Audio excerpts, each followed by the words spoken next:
हाँ जी, अली बीन गंडापुर साहब वाशरूम जाना था उन्होंने, उन बेचारों ने वाशरूम जाना था लेकिन अवाम ने उनको जाने नहीं दिया। वो कहते यार मैंने वजू करना है। तो यहाँ से आप अंदाजा लगा लें कि अवाम कितनी जो है ना, जो पीटीआई के कारकुन है वो कितने एक्साइटेड हैं। वो अली अमीन गंडापुर को अगर वाशरूम नहीं जाने दे रहे तो सोचें, अगर वो डी चौक पहुँच जाते हैं, इस्लामाबाद पहुँच जाते हैं, तो आपका क्या हशर करेंगे, वो आपका क्या हशर नशर करेंगे मेरे भाई। तो यहाँ से अंदाज़ा लगा लें उनके अंदर क्या बलबला है, क्या जोश है। वो सारी रात उन्होंने शैलिंग बर्दाश्त की है, सोए नहीं है, कब से सफ़र कर रहे हैं, लेकिन वो सुबह उठ के ऐसे तरोताज़ा हैं, डांस किए जा रहे हैं, झूमर लगाई जा रहे हैं। उनको फिक्र ही नहीं है कि हम कहाँ फिर रहे हैं, क्या है क्या नहीं है। वो खुश है, एक्साइटमेंट उनकी चेक करें। और दूसरी तरफ और हमारे दूसरे इंतज़ामिया वाले हैं, वो जो बेचारे अपनी नौकरी के लिए ठहरे हुए हैं जो लोग, उनसे क्या कंपेयर हो सकता है, कोई कंपेयर ही कोई नहीं है।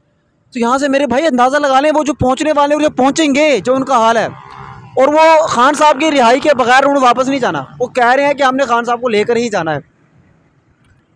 50,000 इस वक्त, याद रहे दोस्तों, इस्लामाबाद में 50,000 जो है ना, जो सिक्योरिटी वाले जो एहलकार हैं वो पहुँचे हुए हैं। 50,000 ये कोई थोड़ी मामूली बात नहीं है, बहुत बड़ी बात है। वो तो कह रहे थे ना लोग नहीं निकल रहे, लोग नहीं निकल रहे। अब कितने लोग निकले हुए हैं। हम तो यार लाहौर बना के एक लाहौर बैठे वीडियो शूडियो बना रहे हैं, तबसरे कर रहे हैं, हमारा तो काम ही यही है। लेकिन जो हाल देख रहे हैं वो थोड़ा सा नज़र आता है तो फील होता है कि भाई वाकई मुझे तो ऐसा लगता है ये कौम, खान साहब इस कौम को जितनी बार भी कहेंगे ना, आप इसको 1000 बार अगर खान साहब कहेंगे ना बाहर निकलो, बाहर निकलेगी। बहरहाल अभी भी कहते हैं वक्त है, हार मान लें, हार मान लें।